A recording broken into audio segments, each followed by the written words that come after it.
આંકડાશાસ્ત્રના online વર્ગોમાં આપ સર્વે વિદ્યાર્થી મિત્રોનું હાર્દિક સ્વાગત છે. આપણે ઓનલાઈન વર્ગોમાં ત્રીજું પ્રકરણ સુરેખ નિયત સંબંધ છે, એમાં ક્રમિક એક પછી એક રીત છે એના વિડીયોઝ આપણે બનાવીએ છીએ અને વિદ્યાર્થીઓને સમજાવીએ છીએ.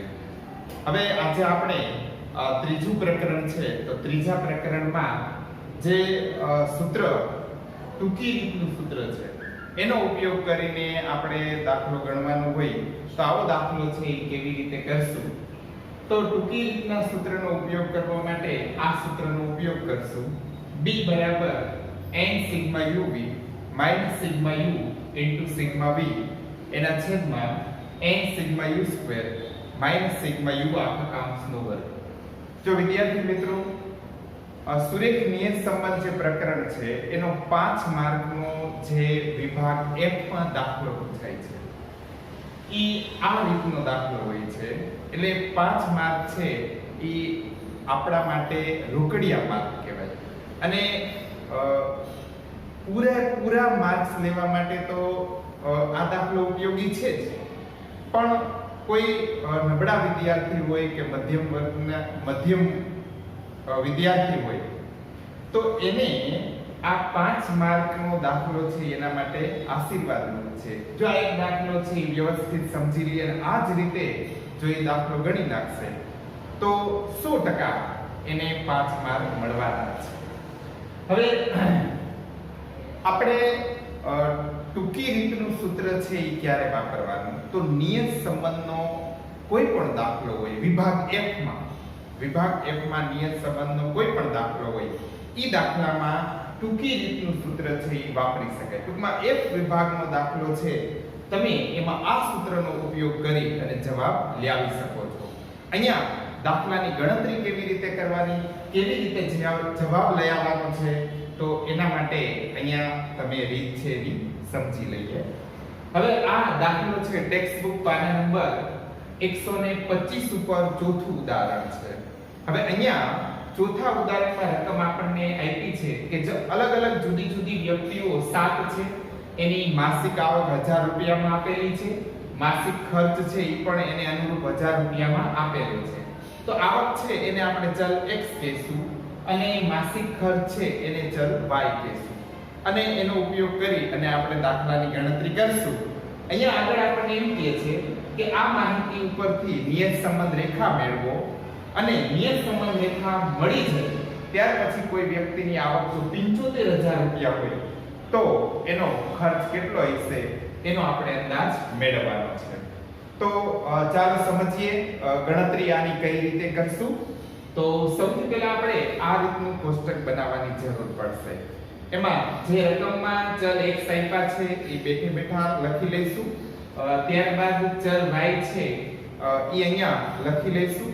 ચલ x અને ચલ y એનો સૌથી પહેલા ઈ બે કોલમ છે એનો સરવાળો કરી લેવાનો. એટલે અહીંયા આપણે ઈ જે સરવાળો છે એના ઉપરથી x બાર અને y બાર છે એ આપણને મળી જાય.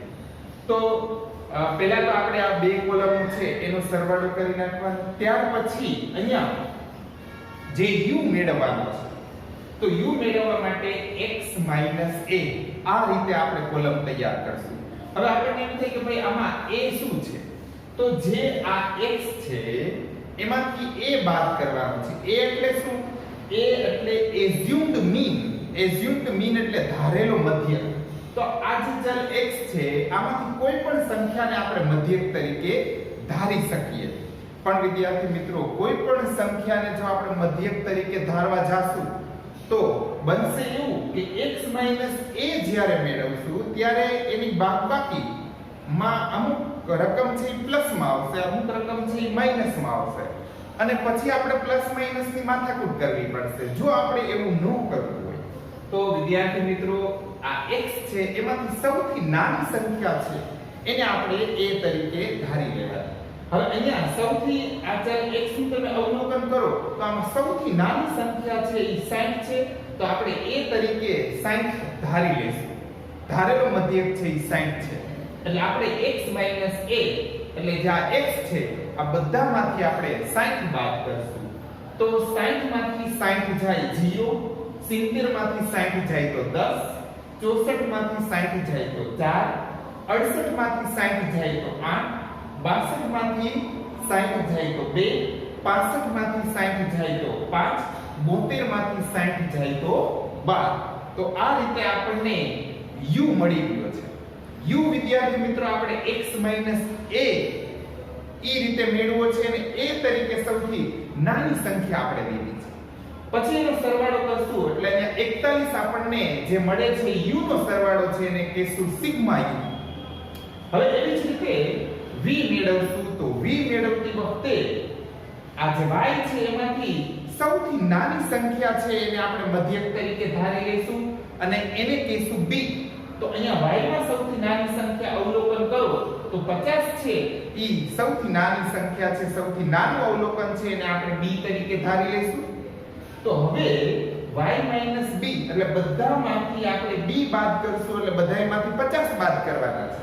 તો અહીંયા 50 માંથી 50 જાય 0, 59 માંથી 50 જાય તો 9, 57 માંથી 50 જાય તો 7, 50 માંથી 50 જાય તો 0, 53 માંથી 50 જાય તો 3, 58 માંથી 50 જાય તો 8, 60 માંથી 50 જાય તો 10. તો આ રીતે આપણને v ની કોલમ છે એ મળી ગઈ છે. એનો સરવાળો 37 છે એને કહીશું સિગ્મા v. તો સિગ્મા v આપણને 37 મળ્યા છે. હવે આપણે સિગ્મા u સ્ક્વેર ની કોલમ તૈયાર કરીશું. તો u સ્ક્વેર આપણે આ જે u ની કોલમ છે એનો અહીંયા વર્ગ કરવાનો છે. જેમ કે 0 નો વર્ગ 0, 10 નો વર્ગ 100, 4 નો વર્ગ 16, 8 નો વર્ગ 64, 2 નો વર્ગ 4, 5 નો વર્ગ 25 અને 12 નો વર્ગ 144. એટલે અહીંયા જે સરવાળો આપણને 353 મળ્યો છે એને કહીશું સિગ્મા u સ્ક્વેર. ત્યારબાદ આપણે v સ્ક્વેર ની કોલમ તૈયાર કરશું. એમાં જે v ની કોલમ છે એનો વર્ગ કરવાનો છે. તો 0 નો વર્ગ 0, 9 નો વર્ગ 81, 7 નો વર્ગ 49, 0 નો વર્ગ 0, 3 નો વર્ગ 9, 8 નો વર્ગ 64 અને 10 નો વર્ગ 100. અહીંયા જે આપણે સરવાળો 303 મળે છે આને કહીશું સિગ્મા v સ્ક્વેર. તો આપણને સિગ્મા v સ્ક્વેર મળી ગયા છે. હવે આપણે uv એટલે u અને v ઈ બંનેનો ગુણાકાર કરીને કોલમ તૈયાર કરશું. એટલે 0 ગુણ્યા 0 એટલે 0, 10 નવા 90, 4 સત્તા 28, 8 જીરે 0, 2 તેરી 6, 5 અઠા 40, 12 10 120. તો આ રીતે બંનેનો ગુણાકાર કરીને આપણે uv ની કોલમ તૈયાર કરી છે. આનો સરવાળો આપણને 284 મળે છે. તો 284 છે એ છે સિગ્મા uv. તો આ રીતે વિદ્યાર્થી મિત્રો આપણે સૌથી પહેલા કોષ્ટક તૈયાર કરવાનું, બરાબર. હવે કોષ્ટક તૈયાર થઈ છે ત્યારબાદ આપણે શરૂઆત કરવાની x બાર અને y બાર થી. તો પહેલા આપણે x બાર મેળવી લઈશું. x બાર એટલે x નો મધ્યક છે સિગ્મા x ના છેદમાં n એટલે સિગ્મા x 461 છેદમાં n. n એટલે જોડકાઓની સંખ્યા 7, 1 2 3 4 5 6 7. તો આ જોડકાઓ છે એ 7 છે એટલે એનો મધ્યક આપણને 65.86 મળે છે. ત્યારબાદ y બાર આપણને મળે છે સિગ્મા y ના છેદમાં n. આ સિગ્મા y છે, જોડકાઓની સંખ્યા 7 છે એટલે 387 ના છેદમાં 7 એટલે 55.29 એ આપણને y બાર મળ્યો છે. હવે x બાર ને y બાર કરી લીધા પછી આપણે b શોધવાની જરૂર પડશે. તો b શોધવા માટેનું આ સૂત્ર છે એ આપણે ટૂંકી રીતનું સૂત્ર છે, આનો આપણે ઉપયોગ કરશું. તો n sigma uv minus sigma u into sigma v એના છેદમાં n sigma u square minus sigma u આખા કૌંસનું વર્ગ. તો હવે આપણને જે કિંમતો કોષ્ટક દ્વારા મળી છે એ લખી લઈશું. 7 ગુણ્યા 284 સિગ્મા u મળ્યા છે, સિગ્મા uv મળ્યા છે, સિગ્મા u 41 મળ્યા છે, સિગ્મા v આપણને 37 મળ્યા છે, n એટલે 7, સિગ્મા u સ્ક્વેર 353 મળ્યા અને સિગ્મા u નો વર્ગ એટલે અહીંયા જે સિગ્મા u હોય એનો અહીંયા વર્ગ કરવાનો હોય એટલે 41 છે તો નીચે 41 નો વર્ગ આવશે. વિદ્યાર્થી મિત્રો આમાં કિંમત મૂકવામાં ખાસ ધ્યાન રાખવાનું છે. આ બંનેનો ગુણાકાર છે 1988 માઈનસ આ બંનેનો ગુણાકાર છે 1517 છેદમાં આ બેનો ગુણાકાર છે 2471 અને 41 નો વર્ગ એટલે 41 ગુણ્યા 41 આપણને 1681 મળે છે. તો હવે ઉપર 1988 માઈનસ 1517 એટલે બાદબાકી આપણને 471 મળી અને છેદમાં 2471 માઈનસ 1681 આ બેની બાદબાકી આપણને 790 મળી. હવે અહીંયા ભાગાકારનો જવાબ આપણને આ રીતે મળે છે. બંનેનો ભાગાકાર કરતા 0.5962. તો 0.5962 માં તમે જો 1 2 3 ત્રીજો આંકડો પોઈન્ટ પછી આપણે બે આંકડા લખવા છે, પણ ત્રીજો આંકડો છે એ 0.5 કે 5 કરતા મોટો હોય તો આપણે આગળનો એક આંકડો છે એમાં એક અંક ઉમેરી દેશું તો 59 છે એની જગ્યાએ આપણે 60 કરી નાખશું. આ 6 છે એ 0.5 કરતા મોટા કહેવાય, બરાબર. એટલે 5 કરતા મોટા છે એટલે અહીંયા 9 ની જગ્યાએ એક ઉમેરી દેશું એટલે 10 થઈ જશે એટલે 59 ની જગ્યાએ 60. તો B નો જવાબ આપણને 0.60 મળે છે. હવે આપણે A મેળવશું તો A શોધવાનું સૂત્ર y bar minus bx bar. A શોધવાનું સૂત્ર આપણે અગાઉ પણ શીખી ગયા છીએ એટલે A શોધવાનું આ સૂત્ર છે એમાં કિંમત મૂકી દઈશું. y બાર આપણને અહીંયા જે 55.29 મળ્યા છે માઈનસ b 0.60 મળ્યા એને ગુણ્યા x બાર આપણને 65.86 મળ્યા તો 55.29 માઈનસ આ બંનેનો ગુણાકાર 39.516. હવે 39.516 આમાંથી બાદ કરતા 15.774 વધે છે. પોઈન્ટ પછી આપણે બે આંકડા લખવા હોય તો 15.77 એ આપણને A નો જવાબ મળે છે. હવે A અને B બંને મળી ગયા એટલે હવે આપણે નિયત સંબંધ રેખા છે એ લખી શકીએ. તો y ની x પરની નિયત સંબંધ રેખા a bx. હવે એમાં a ની કિંમત 15.77 આપણને મળી પ્લસ b આપણને 0.60 મળ્યા અને x. તો આ નિયત સંબંધ રેખા છે y બરાબર a bx. એમાં અચળાંકો a અને b બંનેની કિંમતો છે એ આપણને મળી ગઈ છે, એ આપણે લખી લીધી છે. એટલે આને કહેવાય y ની x પરની નિયત સંબંધ રેખા. તો અહીંયા આપણો પહેલો જવાબ છે એ પૂરો થઈ ગયો. અહીંયા આપણને પ્રશ્ન એમ પૂછ્યો કે y ની x પરની નિયત સંબંધ રેખા મેળવો તો આપણે અહીંયા નિયત સંબંધ રેખા છે એ મળી ગઈ છે.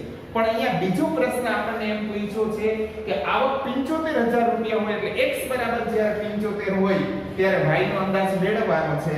એટલે y ની અંદાજિત કિંમત મેળવવા માટે આપણે x ની જગ્યાએ 75 મૂકી દેવાનો છે. તો 15.77 પ્લસ 0.60 અને x ની જગ્યાએ 75 એટલે આ બંનેનો ગુણાકાર 45 આવે છે. એટલે 15.77 પ્લસ 15.77 પ્લસ 45 એટલે 60.77 હજાર રૂપિયા. કારણ કે y છે એની માહિતી 1000 રૂપિયામાં છે. અને વિદ્યાર્થી મિત્રો આ દાખલામાં ખાસ ધ્યાન રાખવાનું, હોશિયાર વિદ્યાર્થીએ ખાસ ધ્યાન રાખવાનું છે કે આ દાખલામાં એકમ લખવો ફરજિયાત હોય છે, નહીંતર જ્યારે પૂરા માર્ક્સ આવતા હોય છે ત્યારે એના 0.5 માર્ક છે ઈ કપાઈ જાય છે. તો આશા રાખું છું કે આ દાખલો છે ઈ તમને સમજાઈ ગયો હશે અને આ જ રીતના દાખલા છે ઈ આમાં આ ચેપ્ટરમાં જેટલા દાખલા આપણને આપ્યા હોય તો એ બધા દાખલા તમે આ રીતે ગણી શકો છો. તમે એક ધ્યાનથી જોઈ લો આખો દાખલો હજી એક વખત. બરાબર. Thank you.